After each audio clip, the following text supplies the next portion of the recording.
성도님 여러분 반갑습니다. 오늘 하루도 기도와 말씀으로 승리하시길 바랍니다. 먼저 샘물의 기도로 함께 기도하겠습니다. 마음 모아 샘물의 기도를 하나님께 드립니다. 먼저 우리 믿음을 고백합니다. 주께서 심지가 견고한 자를 평강하고 평강하도록 지키시리니 이는 그가 주를 신뢰함이니이다. 아멘. 우리에게 평강 주시는 하나님, 이 시간 주님 앞에 나아갑니다. 오늘도 주님을 온전히 신뢰하며 세상의 혼란과 어려움 속에서도 흔들리지 않는 견고한 믿음을 허락하여 주옵소서. 교회와 예배를 위해 기도합니다. 하나님은 영이시니 예배하는 자가 영과 진리로 예배할지니라. 아멘. 거룩하신 하나님, 샘물을 통해 하나님의 영광이 드러나게 하옵소서. 샘물의 모든 예배가 영과 진리로 드려지게 하시고 성령님의 임재를 경험하는 거룩한 예배가 되게 하옵소서. 교회의 모든 사역을 통해 하나님의 뜻이 이루어지게 하시고 많은 영혼들이 구원받고 회복되는 은혜의 통로가 되게 하옵소서. 목장과 성도들을 위해 기도합니다. 서로 돌아보아 사랑과 선행을 격려하며 모이기를 패하는 어떤 사람들의 습관과 같이 하지 말고 오직 권하여 그날이 가까움을 볼수록 더욱 그리하자. 아멘. 사랑의 하나님, 샘물 공동체를 축복하여 주옵소서. 성도들이 서로 사랑하고 섬기며 어려움 가운데 있는 지체들을 돌아보게 하옵소서.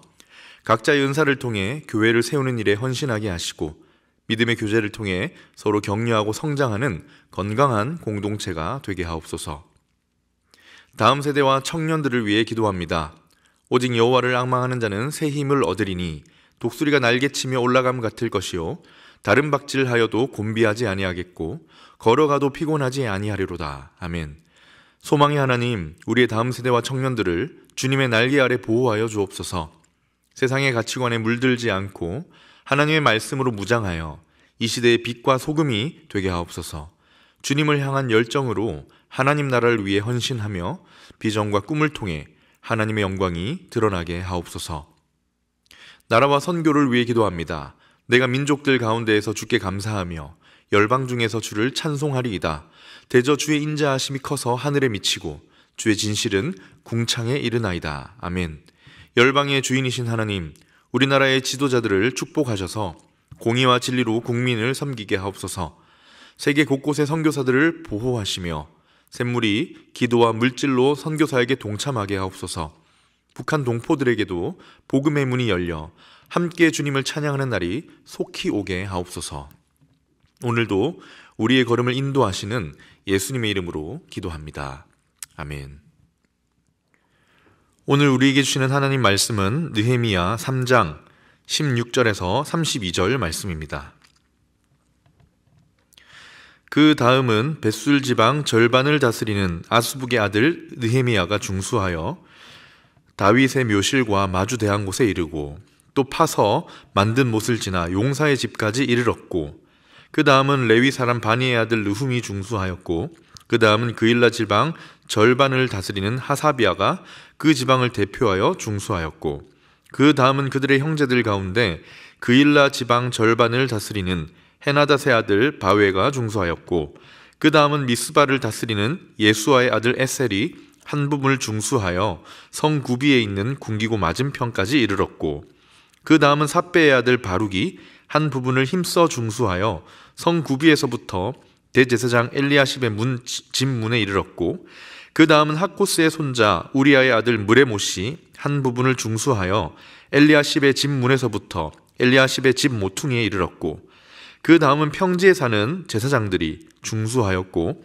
그 다음은 베냐민과 핫숲이 자기 집 맞은편 부분을 중수하였고 그 다음은 아나니아의 손자 마아세야의 아들 아사랴가 자기 집에서 가까운 부분을 중수하였고 그 다음은 헤나닷의 아들 빈누이가 한 부분을 중수하되 아사랴의 집에서부터 성 구비를 지나 성 모퉁이에 이르렀고 우세의 아들 발랄은 성 구비 맞은편과 왕의 윗궁에서 내민 망대 맞은편 곧 시위청에서 가까운 부분을 중수하였고 그 다음은 바로스의 아들 브다야가 중수하였고 그때의 느디님 사람은 오벨에 거주하여 동쪽 수문과 마주대한 곳에서부터 내민 망대까지 이르렀느니라.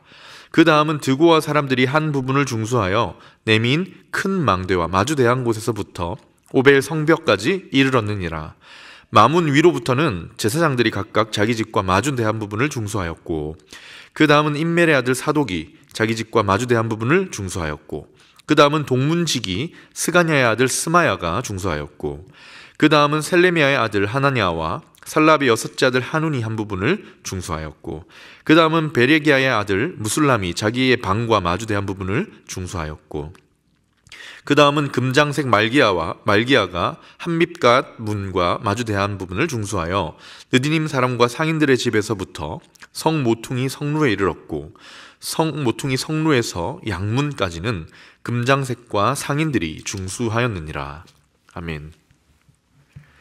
오늘은 더 건강한 공동체를 위하여라는 제목으로 주시는 말씀을 나누도록 하겠습니다. 오늘은 공동체를 섬기는 귀한 태도와 그 마음에 대해서 한번 묵상하려고 하는데요. 하나님께서 우리에게 참 좋은 공동체를 선물해 주셨습니다. 샘물교회 공동체. 또 그 안에서 우리에게 크고 작은 다양한 공동체들을 허락하셨죠. 목장도 하나의 작은 공동체이고요. 우리가 섬기는 어떤 교육부서가 있다면 그것도 우리의 공동체일 것입니다. 그리고 여러 위원회와 사역팀들도 함께 교회를 섬기는 하나님이 주신 공동체이지요. 오늘은 본문을 통해 이 우리에게 주신 공동체를 더 건강하게 섬기려면 어떻게 해야 하느냐, 그 태도를 묵상하려고 하는데, 더욱 아름다운 공동체로 세워가기 위해 어떤 마음으로 섬겨야 할까 주시는 말씀을 따라 묵상하도록 하겠습니다. 첫 번째, 모두 한 마음으로입니다. 모두 함께 한 마음으로 섬겨야 한다. 섬김은 훈련을 받고 준비된 누군가의 일이 아니라 공동체를 이루고 있는 그 모든 사람이 한 마음으로 함께 섬기려는 마음이 필요합니다. 본문에 보면 어제부터 계속되는 본문이지요. 예루살렘 성벽을 중수하는데 동참했던 사람들과 그 지역이 나옵니다. 총 75명의 대표자들이 나오고 이 어려운 일을 52일 만에 완성합니다. 그 고대 시대에 아직까지 기술이 발달하지 않았던 그때에 이 성벽을 중수하는 것, 어느 부분은 새로 무너졌기 때문에 완전히 새롭게 쌓기도 하고, 무너져서 좀 이렇게 보수가 필요한 부분은 리페어하는 상황입니다. 이것을 52일 만에 완성을 한 겁니다. 짧은 기간인데 이게 어떻게 가능했는가? 모두가 한 마음이 되어서 동참했기 때문입니다. 어제에 이어서 이것이 또 계속 강조될 수밖에 없는데요. 오늘 본문에 보면 이 성벽 중수 일에 참여한 사람들이 나오지요. 그런데 잘 보시면 좀 힘이 세고 미장 일에 좀 경험이 있거나 이런 어떤 성벽을 재건하는 일에 특화된 어떤 직종에 속한 사람만 일한 것이 아닙니다. 총 15개의 직업군에 속한 다양한 사람이 동참했는데 제사장, 문지기들, 관리인들, 상인들, 그리고 향품을 파는 사람들, 그리고 성전에서 잡일하던 일꾼들까지 어디 빠지는 사람 없이 모두가 내 공동체다라는 한 마음으로 동참한 것입니다.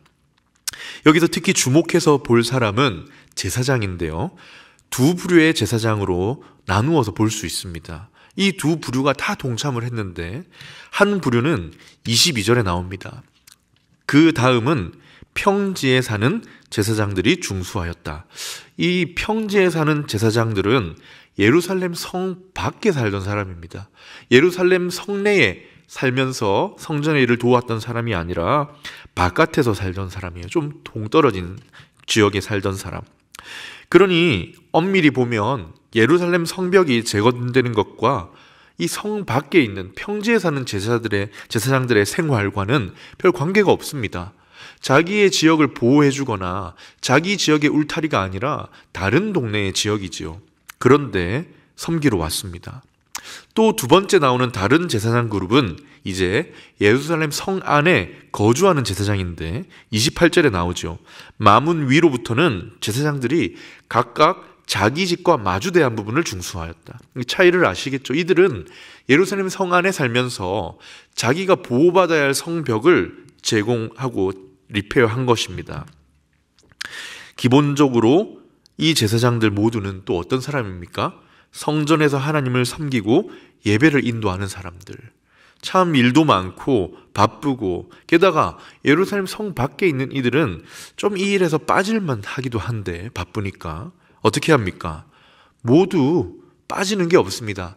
한 마음이 되어서 내 공동체, 이 건물만, 벽만 공동체가 아니라 거기에 속한 내가 공동체의 하나라는 마음으로 동참한 것입니다. 사실 그러고 보면 이 성벽을 쌓는 것은 단순히 건물만 다시 원래대로 복구하는 것이 아닙니다. 건물이 세워진 게 아니라 결국은 공동체가 회복되는 것입니다. 공동체가 더 건강하게 세워지는 일입니다. 왜냐?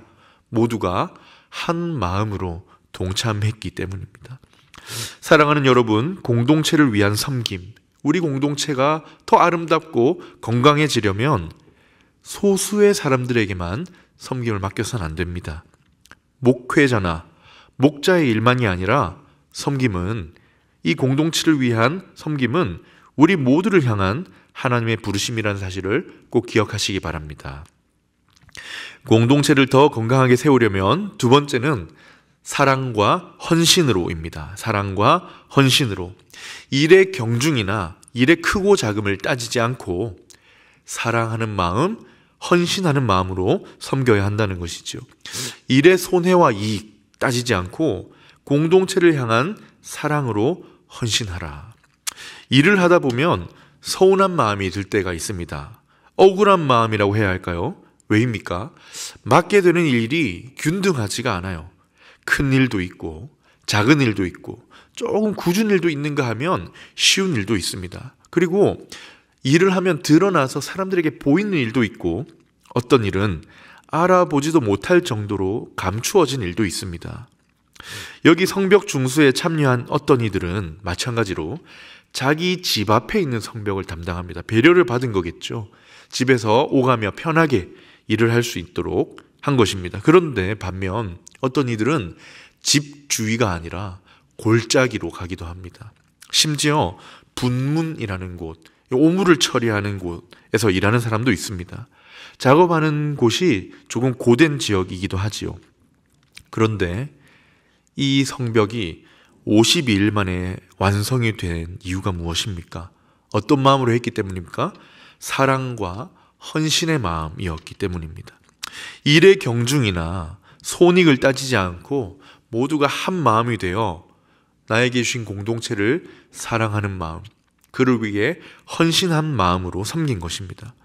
왜 사람의 마음에 이왕이면 내가 사는 집 앞에, 내가 앞으로 살아갈 거주할 집 주변에 그 막아두는 성벽을 담당해서 더 튼튼하게 하고 싶지 않겠습니까? 이왕이면 티도 안 나고 일도 험한 골짜기보다 다른 사람들에게 보일 수 있고 즐겁게 일할 수 있는 평지면 좋지 않을까요? 그런데 공동체를 섬기는 데 필요한 마음은 그게 아닙니다. 왜냐? 누군가 해야 할 그 내 공동체를 위한 일이기 때문에 사랑으로, 헌신으로 하는 것이기 때문이지요. 특히 이 본문에 읽었던 무레못이라는 사람과 핫습이라는 사람은 두 부분에서 일했습니다. 어제 본문에도 나왔고 오늘 또 나와요. 남들보다 2배 일을 한 거죠. 억울해했을까요? 서운해했을까요? 아닙니다. 아마 공동체를 사랑하는 마음으로 헌신했을 거예요. 내가 내 공동체를 위해 더 섬길 수 있다는 마음으로 섬긴 귀한 자세이지요. 또 한 가지 본문에 특이한 구절이 있는데 26절입니다. 느디님 사람. 이 사람들은 특이하게 이름이 없어요. 느디님 사람들. 그냥 그 히브리어 원어를 그대로 음력한 것입니다. 이방인 출신이라고 해요. 누구냐면 솔로몬 왕 때 고용되었던 종들의 자손, 성전에서 잡일을 하기 위해 고용된 종들의 자손이 아직까지 그 후손을 이어가고 있는 겁니다.